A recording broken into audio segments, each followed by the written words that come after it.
प्रदोष की आपको बधाई हो। प्रदोष शाम का जो समय होता है, प्रदोष काल जो होता है, उसका वर्णन जब हम करते हैं, ये प्रदोष की पूजन का विधान किसने बनाया, ये प्रदोष की पूजन का नियम किसने बनाया, ये प्रदोष की संध्या काल का, प्रदोष के समय का पूजन का विधान कौन बनाया, ये प्रदोष के समय पर एक बेलपत्र चढ़ाने का विधान किसने बनाया, प्रदोष के समय पर एक समीपत्र चढ़ने का विधान किसने बनाया, प्रदोष के समय पर अगर मान लो कोई भिखारी से भिखारी व्यक्ति भी है जो ठेला चला रहा है, उसके पास में खाने के लिए कुछ नहीं है, फटे कपड़े पहन रहा है, उसकी जिंदगी में कुछ भी नहीं बचा और कर्जे में लदालूम हो गया, एक चावल का दाना अगर वो प्रदोष के दिन, प्रदोष काल में शाम के समय पर शंकर के शिवलिंग पर चढ़ा देता है तो 3 या 4 प्रदोष में उसका कर्जा चूकना प्रारंभ हो जाता है। प्रदोष का विधान इतना, ये प्रदोष का वर्णन करा किसने, इतना प्रदोष की महत्वता बताई किसने, कौन करे इतना वर्णन। जिस समय पर सूरज डूब रहा हो, चंद्र प्रकाशित हो रहा हो, दोनों का मेल हो रहा हो, ना तो पूरा सूरज डूबा है, ना पूरा चंद्र आया है, ना पूरा अंधेरा है, ना पूरा उजाला है, उस समय को प्रदोष काल कहा गया, उस समय को प्रदोष का समय कहा, प्रदोष काल कहा। अब कई लोग हमसे कहते हैं गुरुजी आप हमको प्रदोष का समय बताया करो कि प्रदोष काल किसको कहते हैं, प्रदोष का समय किसको कहते हैं।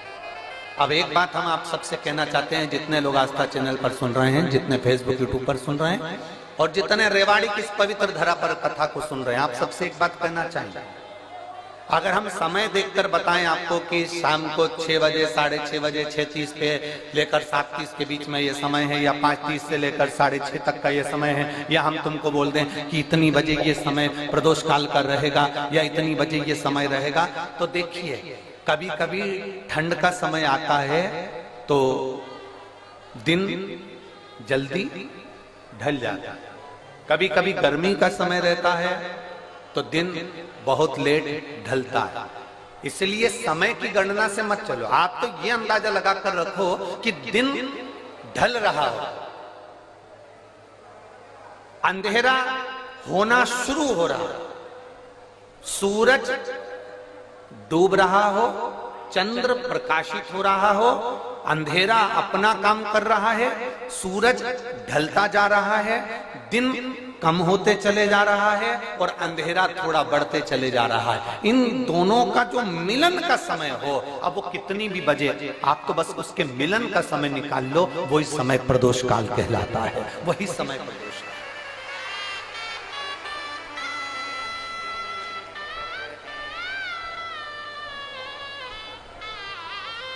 अब प्रदोष काल की पूजन का विधान किसने बनाया, कोई आपसे पूछे तो क्या बताओगे, जम के बोलो जल्दी से, कौन ने बताया था, अगस्त ऋषि। सबसे पहले प्रदोष की पूजन कौन ने करी थी। अब कोई आपसे पूछे तो आपको उत्तर देना है। 12 ज्योतिर्लिंग में से एक ज्योतिर्लिंग है ओमकारेश्वर। कौन सा ज्योतिर्लिंग है, सब बोलो, ओमकारेश्वर। विंध्य नामक पर्वत पर वो ज्योतिर्लिंग विराजमान। एक बार देवऋषि नारद भ्रमण करते करते विंध्य पर्वत पर आ गए। अब नारद जी का तो काम तुमको सबको मालूम ही है ना, नारद जी का काम तो मालूम है ना सबको, क्या काम है उनका। दुनिया के लोग कहते हैं नारद जी का काम है चुगली करने का, पर शिव महापुराण की कथा कहती है नारद जी का काम चुगली करने का नहीं है। नारद जी का काम किसी व्यक्ति को अग्नि प्रज्वलित कर कर, किसी व्यक्ति में आग प्रज्वलित कर कर, किसी व्यक्ति के हृदय को जलाकर भगवान की भक्ति को प्रकट करने की सामर्थ्यता देवऋषि नारद। लोग कहते हैं नारद जी का काम चुगली करने का है, लोग कहते हैं नारद जी का काम निंदा करने का है। निंदा करने का नहीं, निंदा के माध्यम से भगवान की भक्ति प्रकट करना। किसी के अंदर इतनी जलन उत्पन्न कर देना कि वो तप करने बैठ जाए, किसी की इतनी बड़ाई कर देना कि वो भगवान की भक्ति से जुड़ जाए। ये देवऋषि नारद का काम। दुनिया के लोग, दुनिया के कथाकार कहते हैं कि देवऋषि नारद निंदक है, देवऋषि नारद चुगलखोर है, देवऋषि नारद निंदा करते हैं।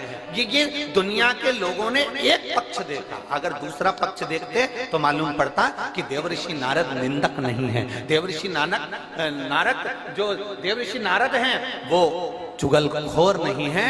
देवऋषि नारद अपनी वाणी से किसी के अंदर अग्नि उत्पन्न कर कर उसको इतना अंदर से जला देते हैं कि वो भगवान को प्राप्त करने के लिए फिर कुछ ना कुछ प्रयास कर ही लेता है।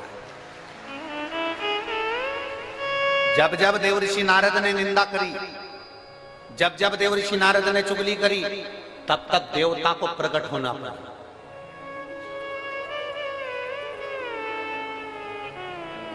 गए थे माता लक्ष्मी के पास में। देवऋषि नारद ने माता लक्ष्मी जी से कह दिया था, मैया बहुत भूख लग रही है, कुछ खाने का है क्या?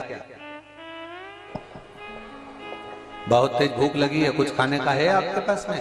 मैया ने अंदर से जाकर मोतीचूर का लड्डू ला कर दे दिया। नारद जी ने जो मोतीचूर का लड्डू खाया तो नारद जी ने कह दिया, मैया लड्डू तो अनसुईया जी के घर के थे, क्या जोरदार लड्डू बनाती है मैया, तुझे तो लड्डू बनाना भी नहीं आता लक्ष्मी मैया। अब तो लक्ष्मी जी को क्रोध आ गया। इतनी देर में नारद जी पहुंच गए पार्वती जी के यहाँ। पार्वती जी के यहाँ पहुंचते से कमैया भूख लग रही है, भूख बहुत तेज है। पार्वती जी अंदर गई, उन्होंने आकड़िया की रोटी काकड़िया की साग नारद जी को दे दी। नारद जी भोजन करते से बोले, मैया रोटी तो अनसुईया जी के घर की थी, क्या रोटी बनाती है, क्या रोटी। अब पार्वती जी का हृदय जल गया। थोड़ी देर बाद नारद जी ब्रह्मा जी के पहुंच गए। ब्रह्माणी बैठी थी, ब्रह्माणी से कहा, मैया बहुत तेज भूख लग रही है। ब्रह्माणी अंदर गई, खीर बनाकर ला कर दे दी। नारद जी बोले, मैया खीर तो अनसुईया जी के घर की थी, क्या जोरदार खीर थी।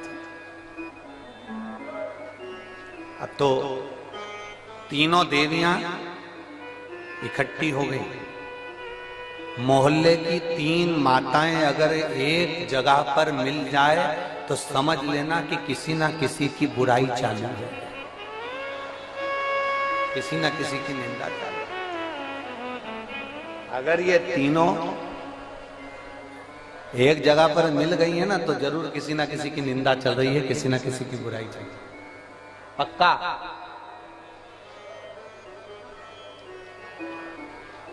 इकट्ठी हो गई तीनों देवियों ने आपस में विचार करा कि अपन तो परेशान हो गए नारद जी के कारण। अनसुईया अनसुईया अनसुईया अनसुईया, ऐसा क्या अनसुईया में? अपने अपने पतियों को परीक्षा लेने भेज दो। ब्रह्मा विष्णु महेश तीनों परीक्षा लेने के लिए चले। और जैसे ही ब्रह्मा विष्णु महेश परीक्षा लेने के लिए चले, परीक्षा लेने के लिए जैसे ही चल दिए, इतने में तीनों दरवाजे पर पहुंचकर भिक्षा मांग रहे हैं। माता भिक्षाम दे, माता भिक्षाम दे, माता भिक्षाम दे। अनसुईया जी बाहर निकल कर आई और माता अनसुईया जब बाहर निकल कर आई और माता अनसुईया जी ने जो दर्शन किया, दर्शन करते से ही माता अनसुईया जी ने पूछा, आप देवताओं आपको क्या चाहिए? तो कि भिक्षा चाहिए।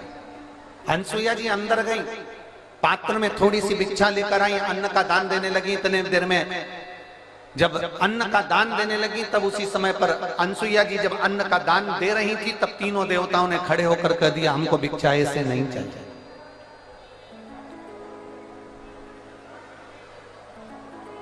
हमको ऐसी भिक्षा नहीं चाहिए।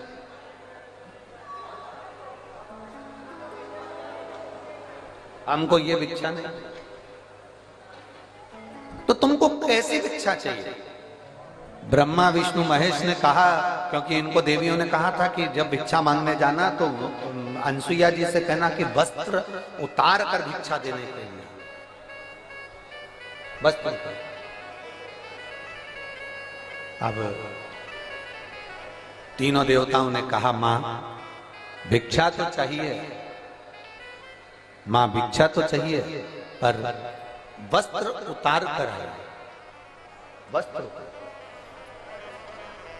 अनसुईया जी बोली कि देवताओं आप कह रहे हो कि अंदर का स्पीकर बढ़ाओ, अंदर आप कह रही हो कि भिक्षा चाहिए और भिक्षा चाहिए और वो भी वस्त्र उतार कर चाहिए। अनसुईया जी ने कहा बाबा ऐसी कोई भिक्षा कोई नारी कभी नहीं दे सकती, ये भिक्षा कभी कोई नारी नहीं देगी।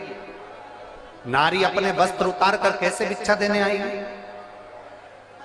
तीनों ने, जो ऋषि का रूप रखकर आए थे, साधु का रूप रखकर आए थे, उन तीनों ने कहा मां भिक्षा तो हम ऐसे ही लेते हैं, अगर दोगी तो लेंगे वरना भूखे रह जाएंगे, और अगर हम भूखे रह गए तो उसका दोष तुम्हें लगेगा।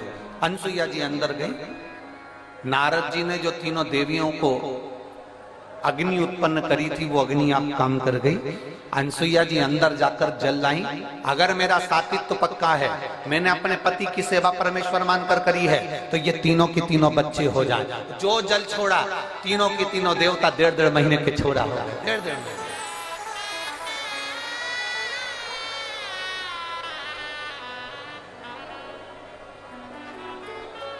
अंत ऋषि तो थे। अनसुईया जी ने विश्वकर्मा जी का ध्यान कर कर चंदन का पन्ना बनवाया, रेशम की डोरी लगवाई, तीनों देवताओं को उसमें विराजमान कर दिया, तीनों देवताओं को उसमें विराजमान कर दिया।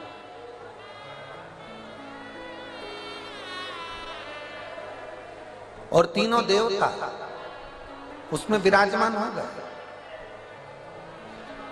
चंदन के पलने में रेशम की डोरी डालकर माता अनसुईया तीनों को झुला रही थी। इतने में आंतरी ऋषि का आगमन हो गया।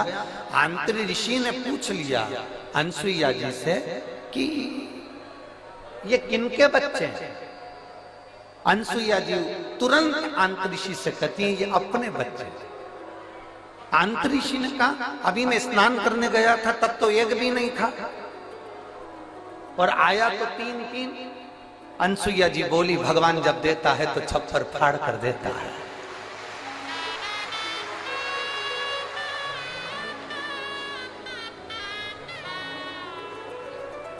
और माता अनसुईया ने डाल दिया पालना, बन कर के झूल रहे 3 देवता। झूल। अब नारद जी का काम देखिए। दुनिया के लोग कहते हैं नारद निंदा करते हैं, दुनिया के लोग कहते हैं नारद चुगली करते हैं। अगर नारद नहीं होते तो चंद्र प्रकट नहीं होते, अगर नारद नहीं होते तो दुर्वासा प्रकट नहीं होते, अगर नारद नहीं होते तो दत्तात्रेय भगवान प्रकट नहीं होते, अगर नारद नहीं होते।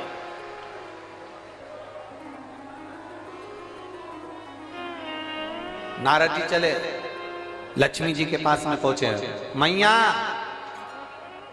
आज बड़ी बेचैन दिख रही हो।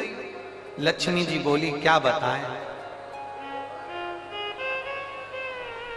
हुआ क्या?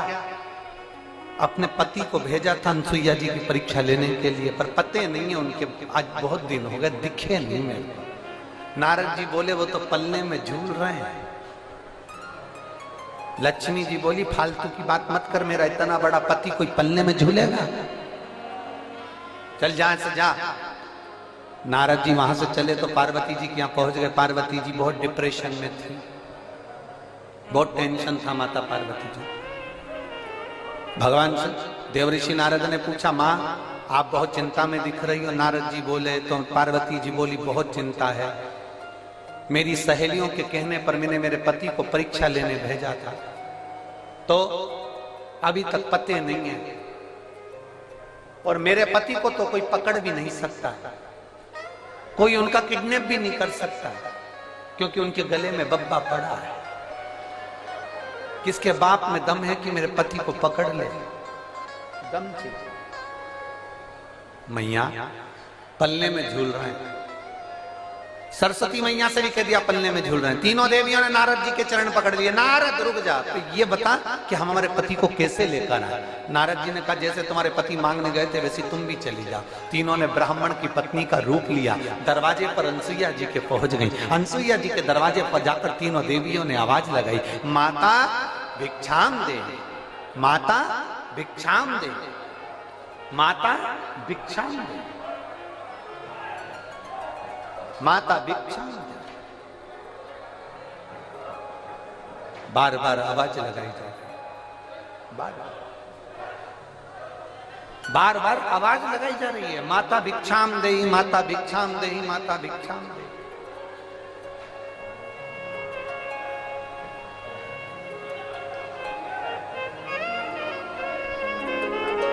बार बार आवाज आई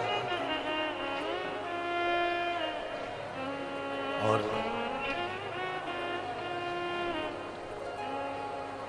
जैसे ही आवाज लगाई पार्वती मैया निकल, अनसुईया मैया निकल कर बाहर आई। जो अनसुईया मैया निकल कर बाहर आती इतने में अंतरीषी ने आवाज लगाई, अनसुईया कहां जा रही हो? अनसुईया रुक गई, दरवाजा बंद है, तीनों देवियां बाहर। लक्ष्मी ने पार्वती से कहा, पार्वती जरा देखो तो अंदर अपने पति हैं भी कि नहीं है? पार्वती जी ने सरस्वती से कहा तुम अंदर झांक कर देखो पति अंदर है कि नहीं है। सरस्वती मैया दरवाजे में एक छोटी सी सरंग, पतली सी सरंग, उस सरंग में से सरस्वती अंदर झांक कर देख रही थी। इतने में पीछे से देव ऋषि नारद जी आकर बोले, मैया तुम दूसरे के घर में झांकी हो ना, आज से पृथ्वी पर जितनी माता है ना इनकी भी आदत बदल जाएगी। ये जब भी कपड़ा सुखाने ऊपर जाएगी तो पड़ोसी की छत जरूर ढाक के आएगी।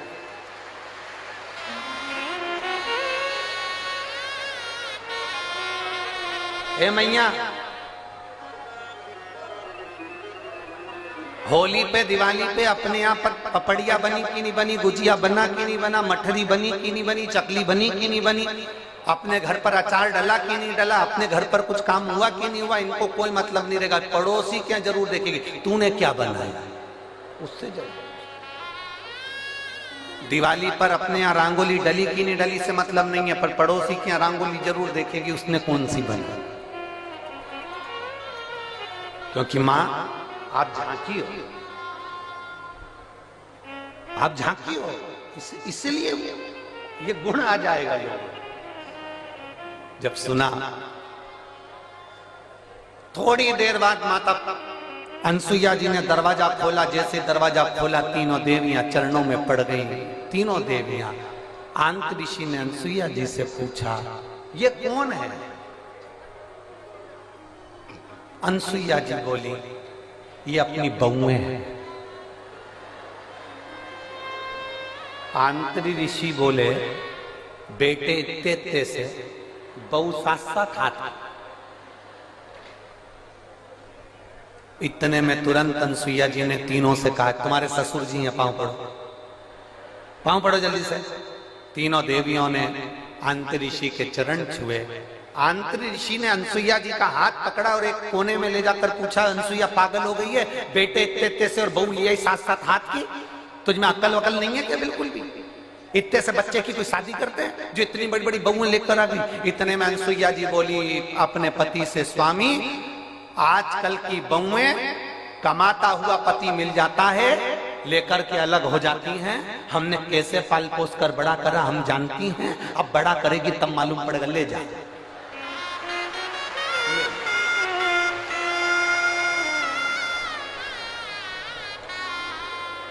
अब तीनों देवियां तीनों देवताओं को देखकर टेंशन में आ गई।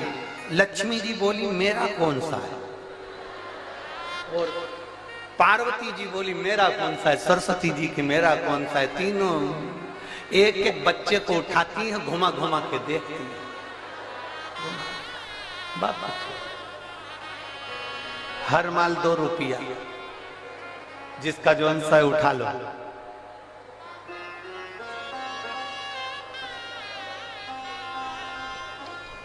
अब उठाएं किसको? लक्ष्मी जी सबसे पहले बोली कि देखो, सबसे पहले मैं विद्वान भी हूं और चतुर भी हूं, और मैं अपने पति को छांट सकता हूं। जो ज्यादा विद्वान होता है, जो ज्यादा चतुर होता है, सब्जी के ठेले पे वही सड़ी हुई भिंडी लेके आता है।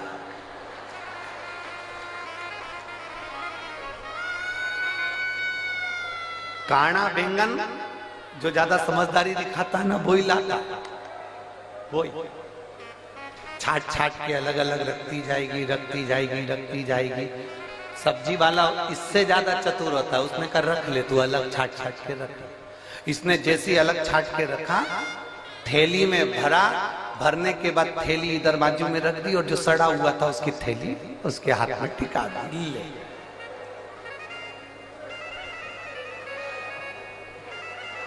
लक्ष्मी जी बोली सबसे पहले मैं छाटूंगी। लक्ष्मी जी ने अपने पति को छाटा। जो छाटने बैठी लक्ष्मी जी, तो भगवान ब्रह्मा जी को उन्होंने अपनी गोदी में उठा लिया, और ब्रह्मा जी को गोदी में उठाकर बोली ये मेरे पति हैं। उनको जो हाथ में लिया, इतनी देर में तो अनसुईया जी को हंसी आ गई। अनसुईया जी को हंसी आई, उन्होंने कहा रुको, इन तीनों को वापिस सुलाओ। जमीन पर सुलाया। अनसुईया जी ने हाथ में जल लिया, अगर मेरा पतिव्रता धर्म प्रबल है, मेरा सात्वित्व पक्का है, तो मैं जल छोड़ती हूँ, ये तीनों के तीनों बड़े हो जाएं। तीनों बड़े हुए, उन्हीं के अंश अवतार चंद्र, दुर्वासा और दत्तात्रेय भगवान प्रकट।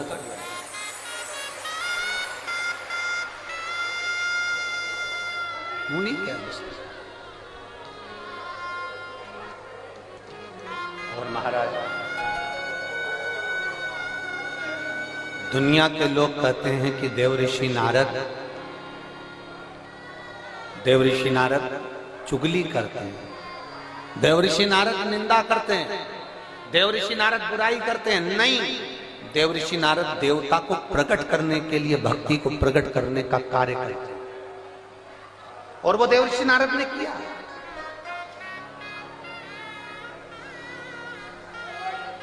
इसीलिए महाराज, नारायण श्रीमन नारायण, नारायण श्रीमन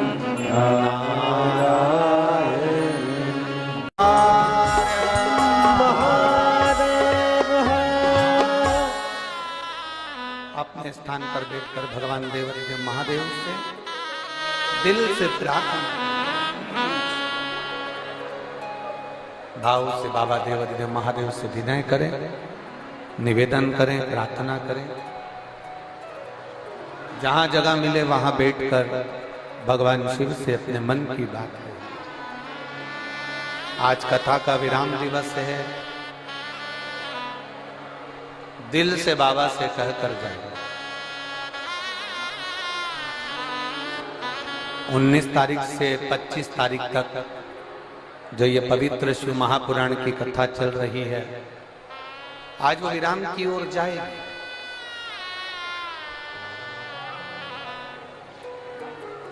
1 अप्रैल से 7 अप्रैल तक मनासा नीमच जिले में 1 बजे से 4 बजे तक कथा टीवी पर आई।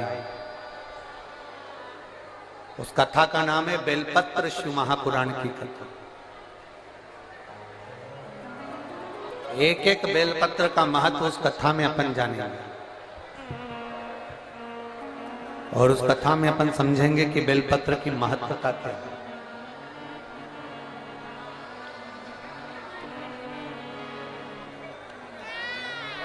जिसको पैरालिसिस लग जाता है, लकवा लग जाता है, अगर वो भी बेलपत्र की कथा में मनासा से हम उसका वर्णन करेंगे कि एक बेलपत्र के बल पर आपके शरीर का लकवा कैसे ठीक हो सकता है। उस कथा को जरूर सुनिए।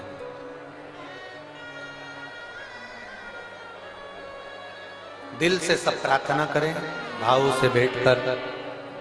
जिनको श्री शिवाय नमस्तुभ्यम आता है वो उच्च स्वर में यहाँ तक आपकी आवाज पहुंचे, इस भाव से बोले।